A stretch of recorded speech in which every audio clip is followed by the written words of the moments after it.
OBC भी उनकी निगाह में शूद्र है। मिलेगी तो हमारा ओबीसी भाई है। अगर ओबीसी भाइयों के लिए हमें अपना खून भी बहाना पड़ेगा तो हम SC ST के लोग पीछे हटने वाले नहीं है।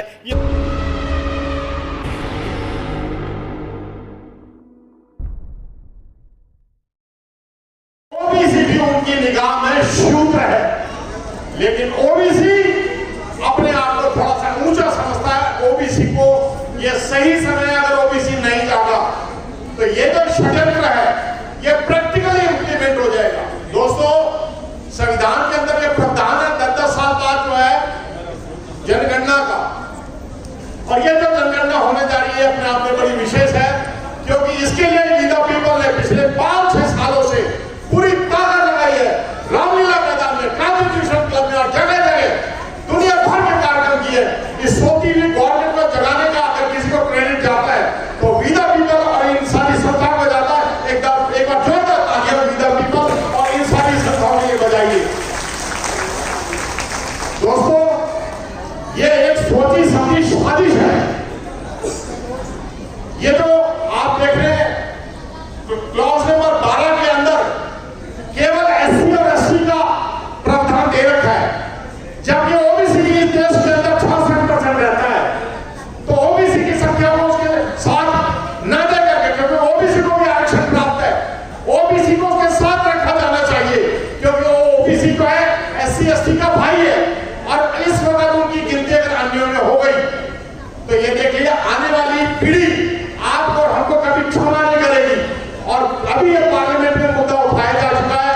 संजय सिंह जी अभी आए थे और नरेश उत्तम पटेल जी ने मैंने उनको फिर रिक्वेस्ट किया था कि पार्लियामेंट में पूरे इस मुद्दे को उठाएं, क्योंकि गवर्नमेंट को और आप सब भी सोशल मीडिया के माध्यम से मुद्दे को उठाएं। कल मैंने अपने सोशल मीडिया के माध्यम से इस मुद्दे को उठाया है। आप देख सकते हैं अपने अपने सोशल मीडिया के माध्यम से सभी लोग ये बोले कि SC और ST के साथ ओबीसी की भी गिनती इस बार होनी चाहिए, क्योंकि ओबीसी की गिनती अगर स्वर्ण समाज में हो गई तो उनकी संख्या स्वर्ण समाज की बहुत ज्यादा हो जाएगी। SC ST को तो चलो थोड़ा बहुत कुछ मिल जाएगा, लेकिन ओबीसी के हाथ से ये स्वर्ण अवसर चला जाएगा। ओबीसी के लिए कुछ भी नहीं बनेगा, कोई योजना ओबीसी के लिए नहीं बनेगी, स्वर्ण समाज के लिए बनेगी। तो ये एक छोटी चीज है, बहुत बड़ा उद्देश्य की पूर्ति कर रही है ये सरकार। तो आपको चेत जाना चाहिए, आपको सोशल मीडिया के माध्यम से और पार्लियामेंट में भी इस बात को उठाया जा रहा है, और ऑनरेबल पी विल्सन साहब भी इसको उठा चुके हैं और पुनः इसको उठाएंगे। तो हमारा ये कर्तव्य बनता है कि सभी ओबीसी भाइयों को जगाएं, सभी इसके बारे में पत्राचार करें, प्रधानमंत्री को लिखे, राष्ट्रपति को लिखे कि ये जो भी जनगणना हो रही है, क्योंकि इसी जनगणना के आधार पर सरकार योजनाएं बनाती है। हर जाति की जितनी जनसंख्या पाई जाएगी उसी के हिसाब से उसको उन योजनाओं का फायदा मिलेगा, हिस्सेदारी मिलेगी। तो हमारा ओबीसी भाई है। अगर ओबीसी भाइयों के लिए हमें अपना खून भी बहाना पड़ेगा तो हम SC ST के लोग पीछे हटने वाले नहीं है। ये इस मंच के माध्यम से मैं आपको बताना चाहता हूं। दोस्तों, मैं अपनी वाणी को विराम देता हूं, क्योंकि ऑनरेबल पी विल्सन साहब को अभी पार्लियामेंट में दोबारा जाना है और बस 4 लाइनें बोलने को, उसी में मेरी सारी बात आ जाएगी कि जमीर जिंदा रख। जो हम SC ST के लोग हैं, जमीर को जिंदा रखो। ये मौका है सरकार को चेताने का कि जमीर जिंदा रख और कबीर जिंदा रख, और जिंदगी में सुल्तान बन जा तो दिल में फकीर जिंदा रख, और हौसले के तरकश में उम्मीद का वो तीर भी रख कि जिंदगी में सब कुछ होता है लेकिन जीतने की उम्मीद जिंदा रख, जीतने की उम्मीद जिंदा रख। नमो बुद्धाय, जय भीम, जय भारत। पार्ट 2 हम देख रहे हैं कि इन दक्षिणपंथी सरकारों ने हमारे देखते देखते एजुकेशन से दलित पिछड़े समाज को बेदखल करने के लिए ऐसी साजिश रची है कि गांव का मजदूर, खेत मजदूर, गरीब किसान का बच्चा शिक्षा से बेदखल कर दिया जाए।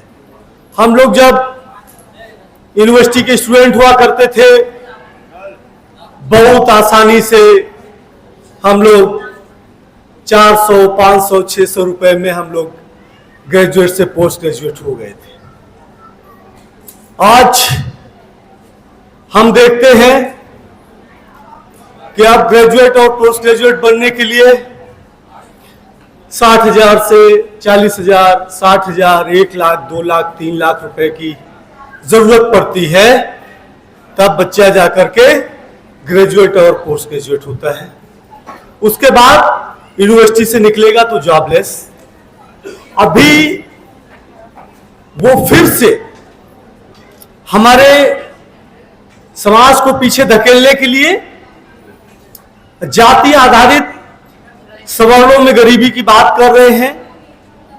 हमने देखा कि बहुत बड़े बड़े पैसे वाले लोग रिश्वत देकर के गरीब होने का सर्टिफिकेट बनवा ले रहे हैं और उसके बाद वे नौकरियों पे कब्जा कर रहे हैं और उनकी जाति से उनकी योग्यता को देखा जा रहा है। हम इस बात को कहना चाहते हैं कि जब तक इस देश के जो आदिवासी है दिया जाएगा, यह स्थिति जम्मू कश्मीर की है। हम देख रहे हैं कैसे सोनम वांगचुक जैसे साइंटिस्ट को गर्म स्थान के राजस्थान की जेलों में डाल दिया गया और बड़ी मुश्किल से आज भी बाहर निकले हैं। छत्तीसगढ़ के अंदर अगर आपने मजबूती से सरकार के खिलाफ बात रख दी, आपको प्रो माओइस्ट घोषित कर दिया जाता है और प्रो माओइस्ट कहकर के जेलों में डाल दिया जाता है। हमने वहां की आदिवासी शिक्षिका सोनी के साथ हुए बलात्कार को देखा, उनके ऊपर हुए एसिड अटैक को देखा, सिर्फ और सिर्फ इसलिए कि वे आदिवासी हैं, आदिवासियों के आवाज को उठाती है। अगर जंगल बचा है, पर्यावरण बचा है, तो आदिवासियों के कारण बचा है और आप आदिवासियों को खत्म कर देना चाहते हैं। आपने हिडमा को मार दिया और हिडमा को मारने के बाद जंगल कारपोरेट के हवाले कर रहे हैं। बेहद चिंता की बात है। अगर इस देश को बचाना है तो इस देश के पिछड़ों को, इस देश के आदिवासियों को, इस देश के दलितों को बचाना पड़ेगा और उनकी लड़ाई कोई और लड़ने वाला नहीं है, उनको खुद अपनी लड़ाई को लड़ना पड़ेगा। और याद रखो, आपको मुकदमे से डरने की जरूरत नहीं है, आपको मौत से डरने की जरूरत नहीं है, क्योंकि मौत केवल और केवल एक बार आती है। इसलिए निर्भीक होकर के लड़ोगे, निर्भीक होकर लड़ने वाले को कोई हरा नहीं सकता। हमारे पास अपने तमाम सारे संघर्षों की इतिहास है, हमने इतिहास में देखा है, हमने नक्सलबाड़ी के किसान विद्रोह को देखा है, हमने तमाम सारे विद्रोहों को देखा है। जो लोग लड़ते हैं वे जीतते हैं, जो लोग लड़ते नहीं हैं वे कभी जीत नहीं पाते हैं। इसलिए हमारा मानना है कि हमारे दलित, हमारे आदिवासी, हमारे पिछड़े समाज को लड़ने की जरूरत है। लड़ करके या तो आप जीतेंगे या शहीद होंगे, बीच का रास्ता हमारा रास्ता नहीं हो सकता। बहुत लंबी चौड़ी बात करने के बजाय मैं आह्वान करता हूं इस देश के तमाम सारे दलित पिछड़े नौजवानों को वे संगठित हो और संघर्ष के लिए आगे आए। अपनी बात को विराम देता हूं। इंकलाब जिंदाबाद।